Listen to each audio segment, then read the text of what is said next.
Assalamualaikum warahmatullahi wabarakatuh.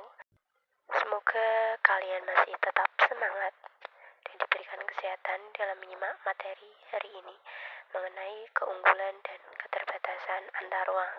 Saya Niluh Amelia Fernanda NIM 20109100036 yang akan menjelaskan materi hari ini. Kemudian ada pokok pembahasan. Yang pertama ada keunggulan keterbatasan antar ruang, permintaan, serta penawaran. Ada pengertian dan peran pelaku ekonomi. Ada perdagangan antar pulau dan antar negara. Yang pertama ada permintaan. Yaitu kebutuhan orang kan berbeda-beda nih. Kebutuhan yang berbeda-beda ini menciptakan permintaan. Kita telah membahas pada kelas 8 mengenai permintaan. Permintaan adalah keinginan yang disertai oleh kemampuan untuk membeli barang dan jasa pada tingkat harga dan waktu tertentu. Kebutuhan dan permintaan dapat tercipta berdasarkan ruang, lokasi, di mana seseorang berada dapat menciptakan kebutuhan dan permintaan yang berbeda. Masyarakat kota dan masyarakat desa, misalnya, memiliki kebutuhan dan permintaan yang berbeda. Bagi masyarakat kota, telepon pintar atau smartphone merupakan suatu kebutuhan yang penting sehingga terdapat permintaan yang cukup tinggi. Adapun bagi masyarakat desa, telepon pintar mungkin bukan suatu kebutuhan yang penting. Tapi sekarang kan sudah di zaman perkembangan serba digital. Misalnya contoh lain seperti mobil. Nah, kebutuhan dan permintaan yang berbeda juga dapat terjadi antar ruang yang berbeda seperti antar wilayah. Wilayah perdesaan misalnya memiliki kebutuhan dan permintaan yang berbeda dengan wilayah perkotaan. Wilayah perdesaan umumnya membutuhkan pupuk dan perangkat untuk pertanian. Adapun wilayah perkotaan umumnya membutuhkan hasil-hasil pertanian. Keunggulan suatu daerah dan daerah keterbatasan lain dapat menimbulkan interaksi. Keunggulan wilayah perdesaan misalnya adalah menghasilkan produk pertanian, adapun wilayah perkotaan memiliki keterbatasan dalam produksi hasil pertanian. Produk pertanian dibutuhkan masyarakat perkotaan dan menjadi permintaan wilayah perkotaan. Interaksi antar ruang pun terjadi dengan penjualan produk pertanian di wilayah perkotaan. Nah, ini salah satu contoh keunggulan dan keterbatasan antar ruang bagi di perkotaan serta di perdesaan sesuai penjelasan yang tadi sudah saya jelaskan. Kemudian ada penawaran. Penawaran merupakan jumlah barang dan jasa yang tersedia dan dapat dijual oleh produsen kepada konsumen pada setiap tingkat harga selama periode waktu tertentu. Suatu wilayah membutuhkan benda atau produk yang tidak mampu dihasilkan wilayah tersebut.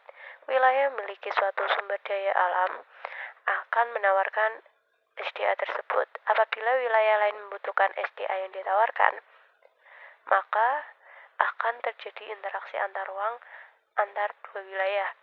Suatu wilayah akan menawarkan produk dan jasa yang didukung antara lain oleh keunggulan alam dan keunggulan SDM yang dimiliki wilayah tersebut. Wilayah di Indonesia memiliki potensi kekayaan SDA. SDA ini tidak harus berbentuk benda. Kekayaan alam bentuk lain termasuk keindahan alam itu sendiri. Indonesia memiliki berbagai wilayah yang indah dengan keunikan pesona alam yang memiliki ciri tersendiri. Pesona alam yang indah dapat pula menjadi keunggulan suatu wilayah. Misalnya, Papua memiliki keindahan alam antara lain di daerah Raja Ampat. Bali memiliki keindahan alam diakui dunia. Kemudian ada Sulawesi Utara memiliki ruang laut yang indah, serta di berbagai daerah Indonesia lainnya. Nah, ini salah satu contoh keunggulan dan keterbatasan antar ruang dalam penawaran. Pengertian pelaku ekonomi. Pelaku ekonomi merupakan individu atau lembaga-lembaga yang terlibat dalam proses kegiatan ekonomi. Pelaku ekonomi dibagi menjadi produsen, distributor, dan konsumen. Peran pelaku ekonomi. Yang pertama ada RTK. Rumah tangga adalah satuan unit terkecil dalam masyarakat. Rumah tangga keluarga disebut juga rumah tangga konsumen.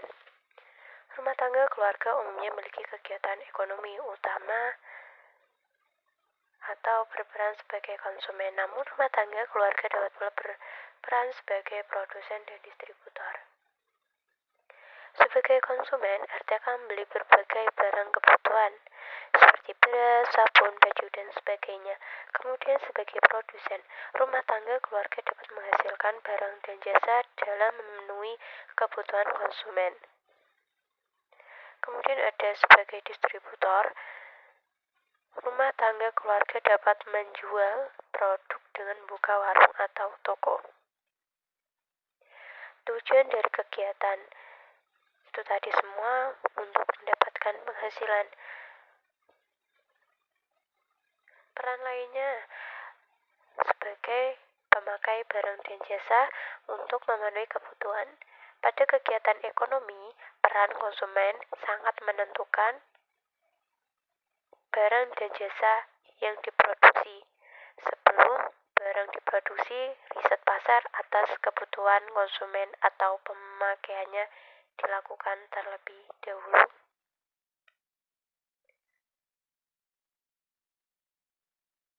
Kemudian ada rumah tangga produsen. Rumah tangga produsen atau perusahaan merupakan badan usaha yang menjalankan suatu kegiatan yang bertujuan untuk memperoleh keuntungan. Rumah tangga produsen umumnya memiliki kegiatan ekonomi utama berperan sebagai produsen. Dan sebagai produsen menghasilkan berbagai produk dan jasa. Kemudian sebagai konsumen, hal-hal yang dikonsumsi RTP umumnya berkaitan erat dengan kegiatan produksi. Kemudian sebagai distributor, RTP menyalurkan produk yang dihasilkan agar sampai ke tangan konsumen. Kemudian peran lainnya dari RTP adalah sebagai pihak yang dapat meningkatkan produk domestik bruto. Hal ini tentu saja dapat meningkatkan kemakmuran negara. Dalam teori ekonomi disebut bahwa kemakmuran suatu bangsa ditentukan oleh kemampuannya untuk menghasilkan barang dan jasa.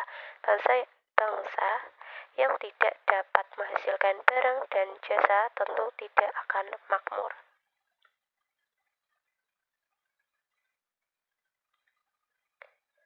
Kemudian ada pemerintah. Sebagai pelaku ekonomi, peran pemerintah tersirat dalam pasal 33 Undang-Undang Dasar 1945, yaitu bertanggung jawab atas kemakmuran rakyat. Dan sebagai konsumen, pemerintah antara lain membeli berbagai peralatan dan perlengkapan dalam menjalankan tugasnya, misalnya perlengkapan kantor. Kemudian sebagai produsen, pemerintah memiliki peran mewujudkan kemakmuran rakyat Indonesia sebesar-besarnya. Pelaksanaan kegiatan produksi pemerintah dapat diawali antara lain oleh BUMN, badan usaha milik negara. Kemudian ada sebagai distributor, pemerintah dapat menyalurkan berbagai hal kepada mereka yang membutuhkan agar terwujud kesejahteraan secara merata. Contohnya ketika harga cabai tinggi, pemerintah dapat memerintahkan BUMN seperti Perum, Bulog, dan PT Perusahaan Perdagangan Indonesia (PPI) untuk menyerap hasil panen cabai dari petani berbagai daerah.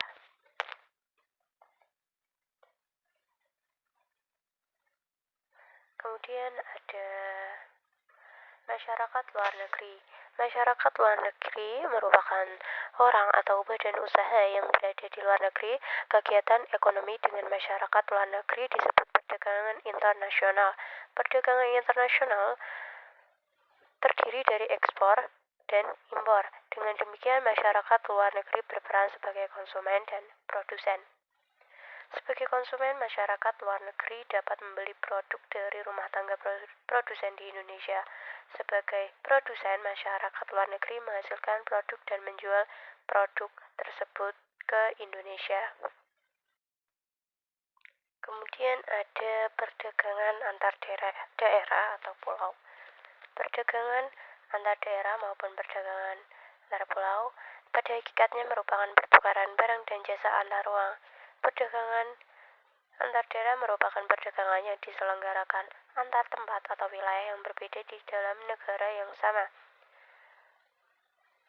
Contoh, perdagangan antar daerah antara lain perdagangan antara Provinsi Jawa Timur dengan Papua. Provinsi Jawa Timur mengirim komoditi pangan ke Papua, sedangkan Papua mengirim tembaga ke Jawa Timur. Hal ini menunjukkan bahwa perdagangan antar daerah jauh lebih bebas dari perdagangan antar negara. Untuk wilayah-wilayah di dalam negara yang sama, jarak antar pasar cenderung lebih pendek dan kerangka kerja kelembagaan dan moneter biasanya sama. Dengan demikian, wilayah-wilayah itu memiliki mata uang yang sama, pasar modal yang terintegrasi, dan sistem perbankan umum yang semuanya memfasilitasi perdagangan. Karakteristik perdagangan antar daerah.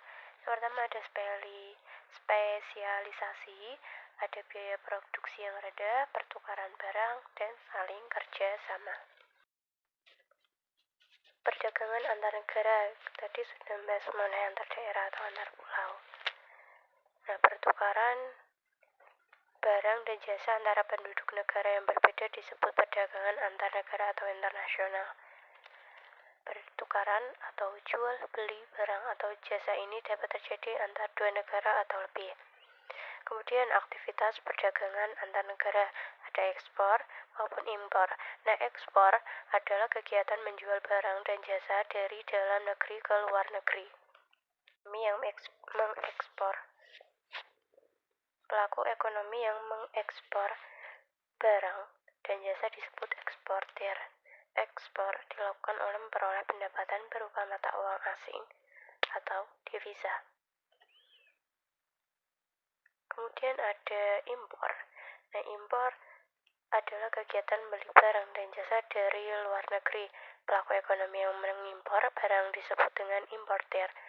Agar dapat membeli barang dan jasa dari luar negeri, pelaku ekonomi harus menukar mata uang dalam negerinya, misalnya rupiah dengan US dollar.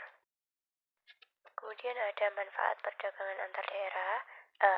Ada perdagangan antar negara. Yang pertama, mendapatkan devisa. Apabila kita mengekspor dalam suatu komoditas, kita akan mendapatkan mata uang asing seperti US dollar. Kemudian ada memperluas kesempatan kerja, menstabilkan harga.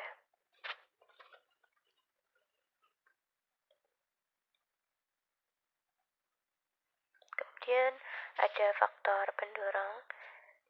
Faktor pendorong perdagangan antar daerah adalah perbedaan sumber daya alam, selera, dan penghematan biaya produksi.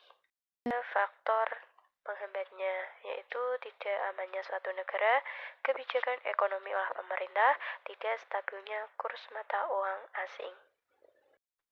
Kemudian ada perbedaan, yaitu ada peluang perdagangan yang lebih luas, adanya kedaulatan bangsa, dan penggunaan kurs tukar. Sekian penjelasan dari saya. Kurang lebihnya mohon maaf. Wassalamualaikum warahmatullahi wabarakatuh.